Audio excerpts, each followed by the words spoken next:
ما هو جيد للسعال؟ 10 أطعمة تقلل السعال. السعال هو أحد أكثر المشاكل الصحية شيوعاً، خاصة في أشهر الشتاء عندما تكون أمراض الجهاز التنفسي العلوي أكثر شيوعاً.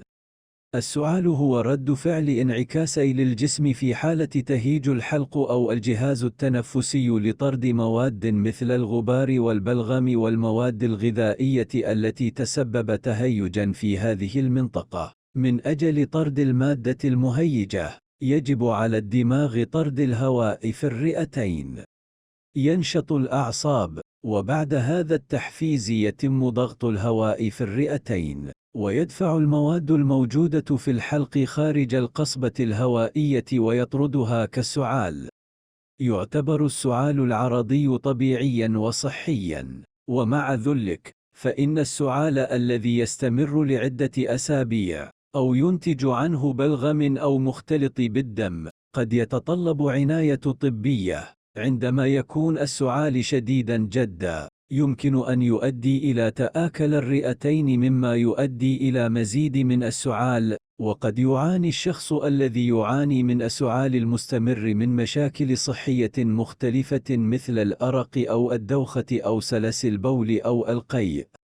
ما هو جيد للسعال؟ السؤال من أكثر الأسئلة إثارة للفضول لدى الأشخاص الذين يعانون من السعال المزمن أو المرضى باستمرار والذين لا يزول سعالهم. دعنا نتعرف على آلية تكوين السعال والأطعمة المفيدة للسعال عن كثب. ملاحظة مهمة: تم إعداد جميع المعلومات والتوصيات الواردة في هذه المقالة لأغراض المعلومات العامة، استناداً إلى المقالات المدعومة علمية، ولا تتضمن أي مشورة من الخبراء. لا يتم تضمين العناصر التي تحتوي على معلومات حول الرعاية الصحية العلاجية في محتوى الصفحة. استشر طبيبك للتشخيص والعلاج. ما الذي يسبب السعال؟ أمراض الجهاز التنفسي العلوي مثل نزلات البرد والأنفلونزا والتهاب البلعوم. يمكن أن يسبب السعال العديد من الأمراض مثل الارتجاع، وفشل القلب، والسل، والتهاب الجيوب الأنفية، والتهاب الشعب الهوائية. وتجمع السوائل في الرئتين عوامل مثل استخدام التبغ ومنتجاته، والربو، وتنقيط بعد الأنف، واستخدام الأدوية المختلفة يمكن أن تسبب السعال. في الوقت نفسه، يمكن أن يظهر السعال أيضاً كأحد أعراض فيروس كوفيد-19 الذي كان موجوداً في حياتنا خلال السنوات القليلة الماضية. السعال الذي يظهر كآلية دفاعية لتنظيف الحلق والجهاز التنفسي، يمكن رؤيته مع أو بدون بلغم، بأشكال مزمنة أو حادة. على الرغم من أن السعال لا يعتبر مرضاً في حد ذاته، إلا أن أسبابه الكامنة يمكن أن تكون نذيراً لأمراض مختلفة. بالإضافة إلى ذلك، إذا ظهرت عليك أعراض مثل الحمى وآلام الصدر والصداع والتعب وضباب العقل إلى جانب السعال، فمن ألمهم للغاية متابعة وتيرة وشدة السعال والحصول على رأي الخبراء. في مقالنا قمنا بجمع الأطعمة المفيدة للسعال والتي أصبحت لكثير من الناس وخاصة في أشهر الشتاء والبحث عن حلول سريعة وشاي الأعشاب الطبيعية والخلطات التي تساعد على قطع السعال عن أنت.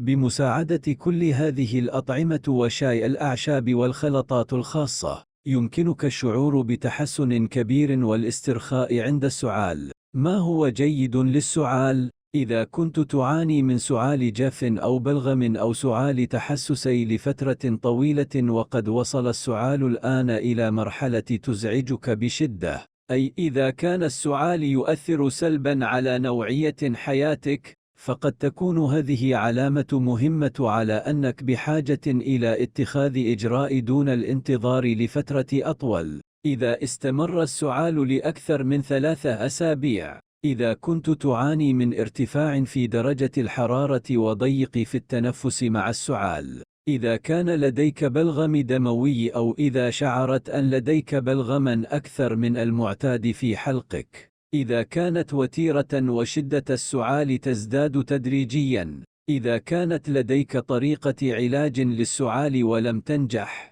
سيكون من المفيد لك أن ترى اختصاصياً على الفور دون إضاعة وقتك. نصائح لتخفيف السعال. بعد تحديد السبب الكامن وراء نوبات السعال، بالطبع سيحدد طبيبك طريقة العلاج الأنسب لك.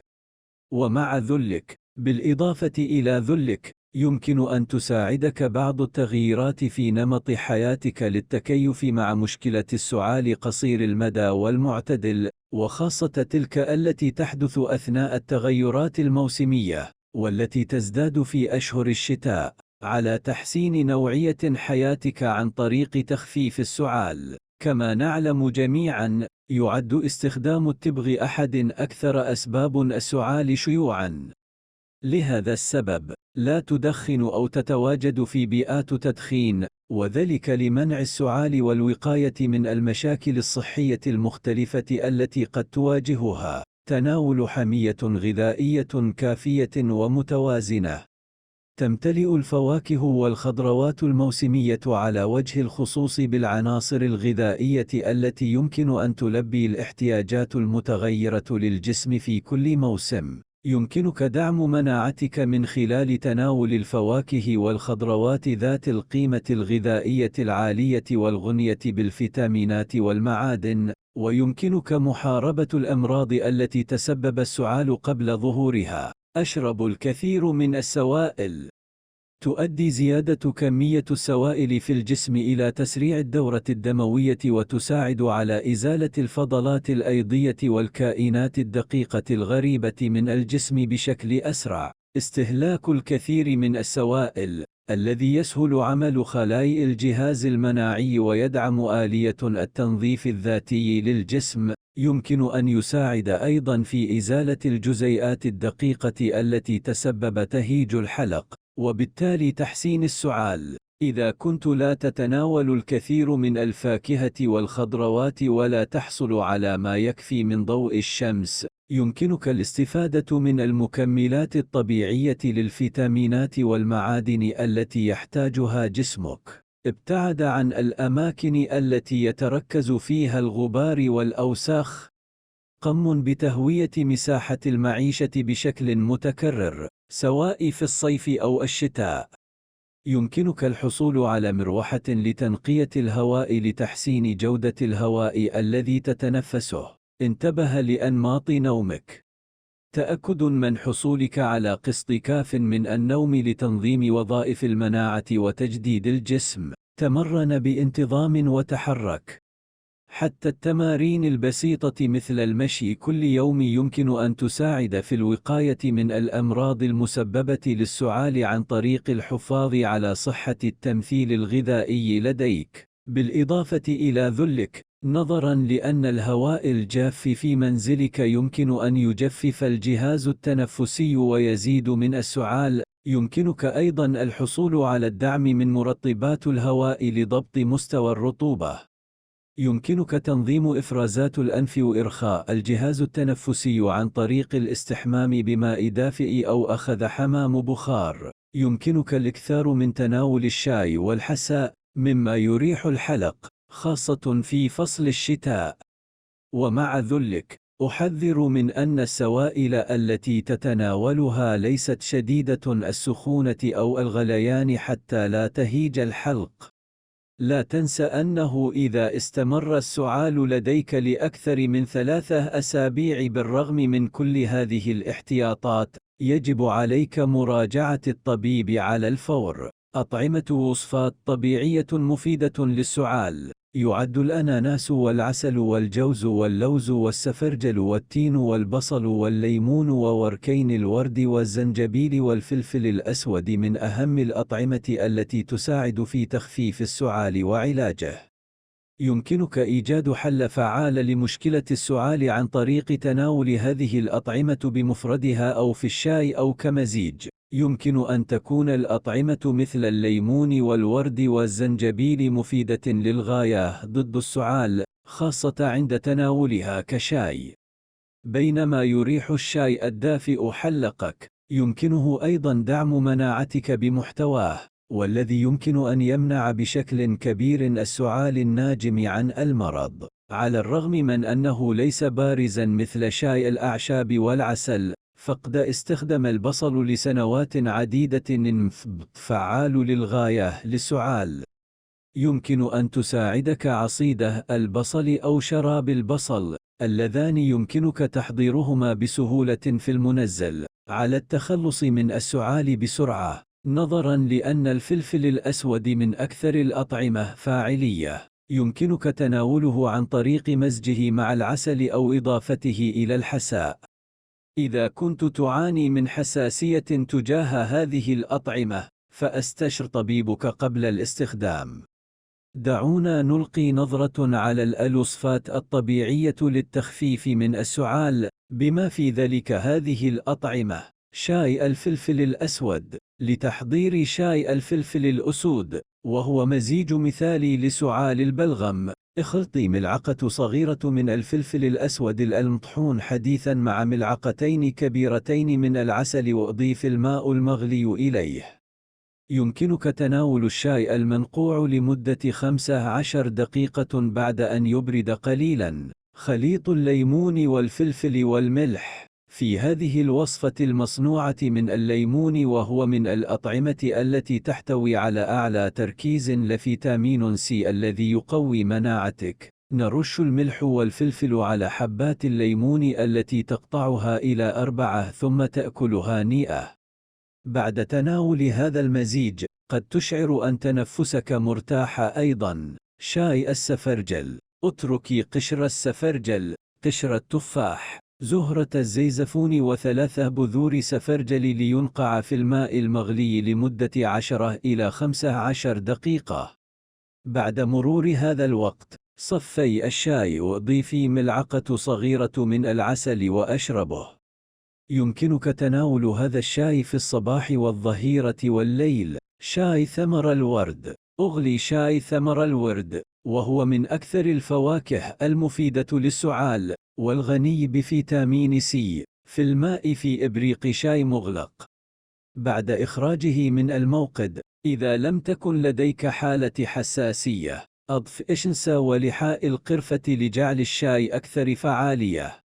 يمكنك تقديم الشاي الذي يتم تخميره لمدة 10 إلى 15 دقيقة مع إغلاق الفم وتصفيته.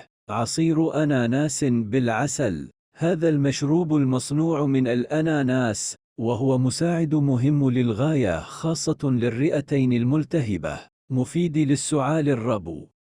بادئ ذي بدء. أعصري عصير الأناناس واحتفظي بهذا الماء على الموقد لفترة حتى يصبح ضانآنا، ثم نضيف إليها ملعقة كبيرة من العسل ونخلطها وتناولها بعد أن تبرد. شاي الليمون والعسل. لتحضير هذا الشاي، الذي يتكون من مزيج من نوعين من الأطعمة التي تتبادر إلى الذهن عند ذكر السعال، أضف بضع شرائح من الليمون مع قشورها إلى الماء الساخن وأتركها تتشرب لمدة 10 دقائق.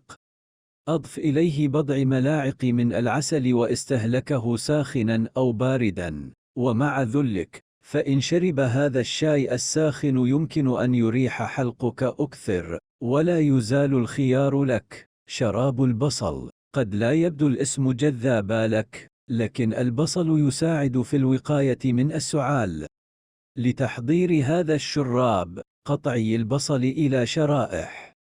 نضع شرائح البصل فوق بعضها في البرطمان ويضاف العسل بين الشرائح.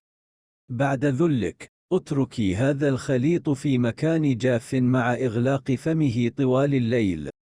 يمكنك تناول الخليط على شكل شراب من اليوم التالي. عصيدة البصل. لا يتم عمل عصيدة سوبان عن طريق الفم. ضعي البصل المقشر والمحمص بين القماش القطني أو المنديل، وضعه على صدرك. تدرب لمدة 20 دقيقة، ولا تنسى أن تأخذ نفسا عميقا خلال هذا الوقت. حليب دافئ مع العسل. خاصة إذا زاد السعال عند الذهاب إلى الفراش ليلا. يمكن لهذه الوصفة أن تريح حلقك وتساعدك على النوم الجيد. تلعب ملعقة صغيرة من العسل التي تضعها في الحليب الدافئ دورا مهما في إرخاء الحلق وإخراج اللدغة. علاج الفجل الأسود والعسل. يتحول الفجل الأسود الغني بفيتامين سي أكثر من العديد من الفواكه والخضروات بما في ذلك البرتقال إلى كرة رائعة تخفف السعال عند دمجه مع العسل المعروف بتأثيره الملين للحلق. ضعي 2 إلى 3 ملاعق صغيرة من العسل على جزء الفجل الأسود الذي نحتته بشكل مخروطي. أدخل عود أسنان في الزوايا الثلاث للفجل وضعه في كوب من الماء وأتركه لمدة 12 ساعة تقريبا. في نهاية 12 ساعة أشرب ببطء سائل العسل الذي تدفق في الكوب. في وقت قصير ستشعر أن سعالك قد توقف وإن حلقك قد رخو. أخيرا، على الرغم من أن العلاجات المختلفة أو الخلطات الطبيعية أو شاي الأعشاب التي شاركناها معك أعلاه قد تساعدك على الشعور بالتحسن والتخفيف من حدة السعال، تأكد من استشارة طبيبك للشكاوى طويلة الأمد.